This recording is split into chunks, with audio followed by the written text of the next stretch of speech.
Pero yun nga, as long as you expose yourself slowly to the environment, to the culture, unti-unting nagbabago. So, mas tumutubo na yung lumiliit na yung pagka-idealistic ko, mas tumutubo na yung Hello, good day everyone, and welcome back to Psychology and Social Issues. This is your teacher, Philip, and we're here again for another psychology discussion video. And today's video, we'll be talking about one of the interesting topics in social psychology. And what is that? We'll be talking about attitudes and behavior. So in our previous videos, we've discussed about dual attitude system, and we've explained the stand of Senator Riza Hontiveros regarding her stand about Sara Duterte's accountability, and we've explained it through the use of dual attitude system, the one that we've discussed last meeting. And again, so we need to understand clearly what is attitude and behavior, what's the difference between the two, and how they predict one another. Okay, and in the next video, I'm going to use the topics that I'm going to discuss here in this video and apply it to specific issues. Probably we're going to identify probably 2 or 3 political personalities and explain their attitude and behavior using, again, these things. Okay, so without further ado, we'll start the discussion. By the way, please do like and share my video. And if you've learned something and interested about psychology, please do subscribe also. Okay, so we'll start. So I have shared now my slides. So now, what is attitude and behavior? Well, ano kaya sa Tagalog ang attitude and behavior? So, I'm not a Tagalog speaking, so probably I do not know. Hindi ko alam mga ka-psychology. Kung ano, paki-comment nga ninyo dyan, mga ka-psychology, kung ano yung attitude at ano yung behavior. Pero ito, i-define muna natin. Okay, what is attitude? So, attitude is a favorable or unfavorable evaluative reaction towards something or someone, often rooted in one's beliefs and exhibited in one's feelings and intended behavior. Now, let's try to explore the definition. So, favorable and unfavorable. So, maganda at hindi maganda, kaya-aya at hindi kaya-aya, no? Evaluative reaction towards something or someone. Hindi kaya-aya, maganda, hindi maganda, kaya-aya, or hindi kaya-aya, anong tawag nito? Pag-iisip doon sa isang bagay or isang tao or kahit na anong sitwasyon. That in someone, something that includes situation, mga ka-psychology, okay? Often rooted in beliefs, often rooted because ito nga, karamihan sa ating attitude, okay, nanggaling yan sa kung anong paniniwala natin. At yung paniniwala natin na develop yan mula pa nung bata tayo hanggang sa tayo ay lumaki. Okay, of course, nagbabago din po yan. Kaya nga pinag-usapan natin dito kasi itong behavior natin, posibleng makapagbago ng ating attitude. Okay? And ito, pwedeng maipakita sa feelings and behavior. Okay? Ito nga, ano bang ibang definition ng attitude? Ito pa.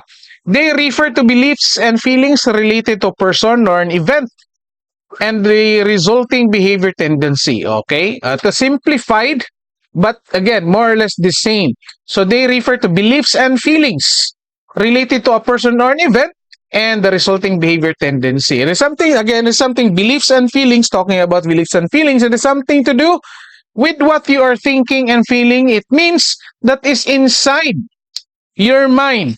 Okay? So in psychology, we find feelings inside our mind.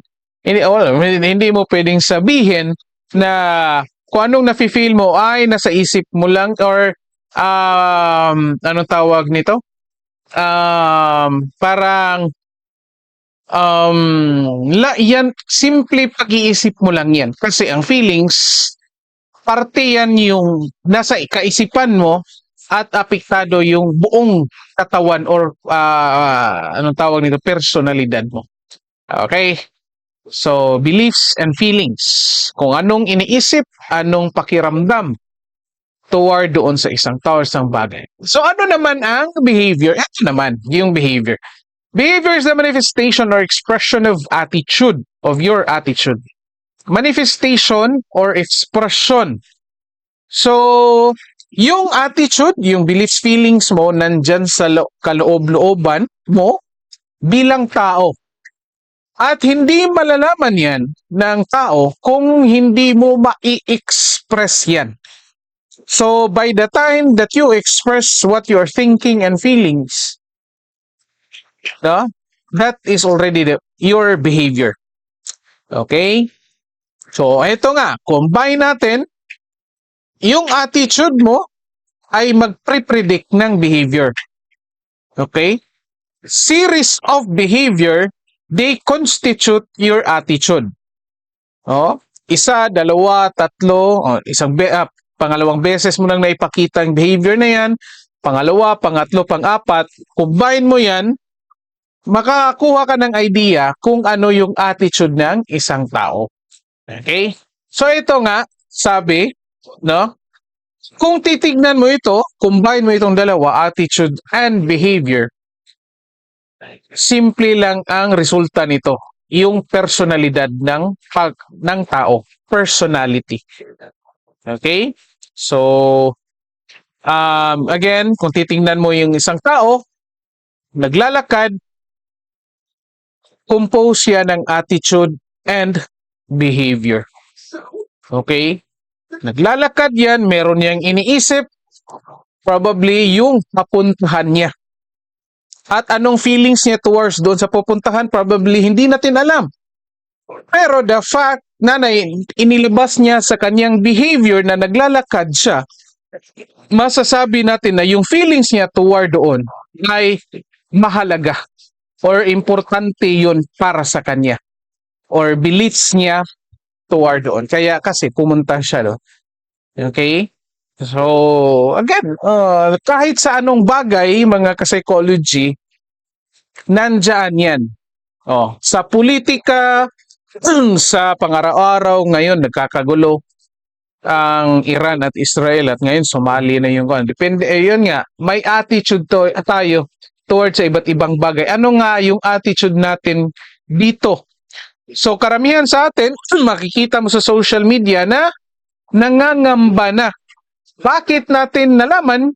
It's because nag-express sila o nagpakita sila ng behavior sa pamamagitan ng pag-post doon sa social media. Okay? So, yung iba, ibang concern, o lalo na mga kabataan, karamihan, iba, love life. Nagpo-post ng away nila sa patungkol sa kanyang boyfriend or girlfriend. So makikita mo, hindi mo masasabi na makikita mo na probably ang concern ng mga taong ito ay yung love life nila. Probably hindi sila nagbibigay ng gaanong importansya doon sa nangyayari sa politika. Kasi ito, love life. Ganyan yung beliefs and feelings nila. Okay? Yung iba, nagpo-post ng pamilya nila. So, probably nasa top priority yung concern nila dyan. Sa attitudes nila. Nasa family. Okay? So, when attitudes predict behavior, may tatlo tayo dito. When social influence on what we say do are minimal. Okay? So, kailan daw yung attitude nag-predict ng behavior? Oh, sa time na kapag kaunti lang ang influensya sa paligid mo. So most likely, mailalabas ng behavior mo kung ano talaga ang nasa kaloob-looban mo. Kasi minsan, mga ka-psychology, ito nga, sinasabihan tayo ng mga ipokrito, o ang tawag natin dyan sa psychology ay moral hypocrisy. Bakit? Kasi, kadalasan, iniisip natin na merong mga taong nakapaligid at nakaobserba sa atin. Kaya, sinasabi or pinapalabas natin yung behavior na magugustuhan ng mga tao, hindi yung kung ano talaga ang nasa kaloob-looban natin. So mayayari yan dyan, magiging moral hypocrisy. Pero ito nga, kailan ma-predict ng attitude yung behavior kapag konti lang ang influence ng mga tao na nasa paligid. Konti lang ang nakatingin, konti lang ang may presence. O kaya nga, sabi na, halimbawa ako bilang tatay, pag dito sa loob ng bahay, pinapagalitan ko mga anak ko kasi part ng discipline. Pero kapag nasa labas, maraming tao, pinipigilan kong magalit. Kasi, yun nga, yeah, good example. Example ko sarili ko mga ka-psychology ha. Kasi sa ibang video ko magbibigay tayo ng example. Iba naman. Ano pa? When attitudes specific to the behavior. Yung kung talagang, yung attitude mo, yung belief mo sa isang bagay ay talagang specific sa iyong attitude. Na kung saan kahit na pwede ka nang kikilalanin na ganyan ka. So ano kung anong ibig sabihin dito?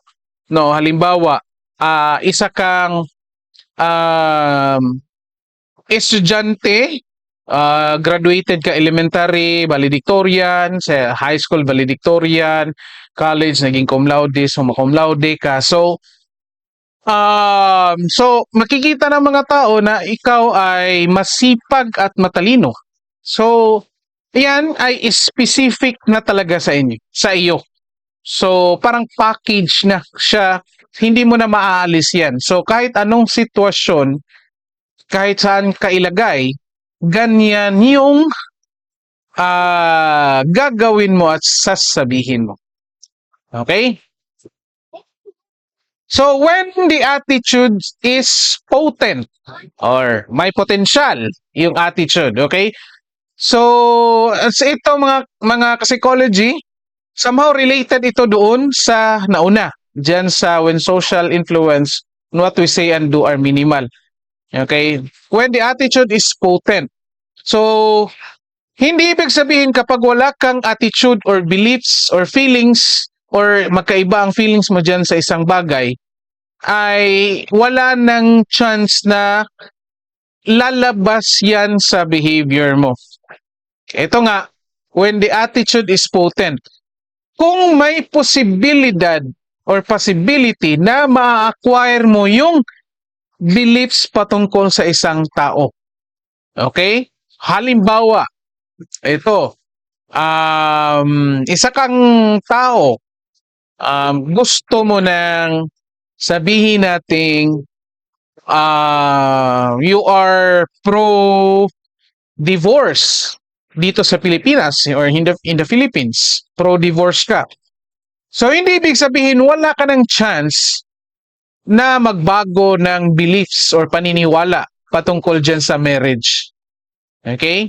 So, eventually, or probably from time to time mag-expose mo yung sarili mo sa mga usapin ng divorce, usapin ng mga nagiging epekto kapag nagkaroon ng divorce. So most likely yung maliit na chance na magugusto or anong tawag nito? Mag-aayaw ka sa divorce ay lalaki. So yun nga, when the attitude is potent. Okay, so from time to time, habang tumatagal, nagbabago. Oh, as long as you keep on doing.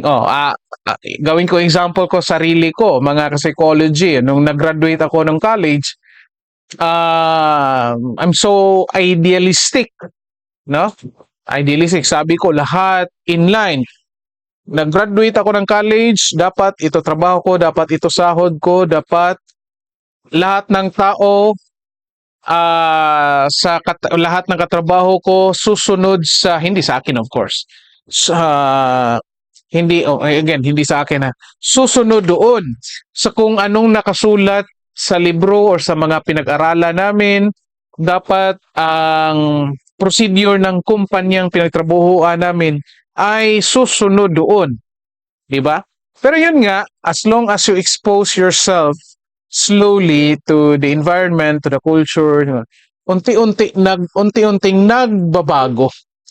So, mas tumutubo na lumiliit na yung pagka-idealistic ko, mas tumutubo na yung pagka-realistic ko. So, mas nakikita ko na, ito pala ang realidad. Hindi yung nasa school, yung pinag-usapan sa paaralan, ay iba pala compare dito sa kung anong nasa realidad. Okay? So, medyo mahaba na itong video natin. Tapusin na lang muna natin dito. At gagawa tayo ng isa pang video para pag-usapan ipagpatuloy natin ito. At pupunta tayo doon sa kung kailan ang behavior magbabago ng ating attitude. Okay? So stay tuned lang kayo dito sa ating channel, Psychology and Social Issues, para po matutunan ninyo ito ng mabuti. Okay, mabuti talaga. Again, sa mga interested sa psychology, kung umabot kayo dito sa ating discussion, paki-thumbs up naman po kung nagustuhan nyo, or comment na din kung ano nagustuhan ninyo. Kung hindi nyo nagustuhan, paki-thumbs down. And then, paki-comment na rin kung anong parte ng video para po ma-improve tayo. And paki-subscribe. Huwag kalimutan mag-subscribe din po sa ating channel kasi ang bata-bata pa ng ating channel, mga ka-psychology. Okay? Okay, maraming salamat! At magkita-kita tayo sa susunod na video.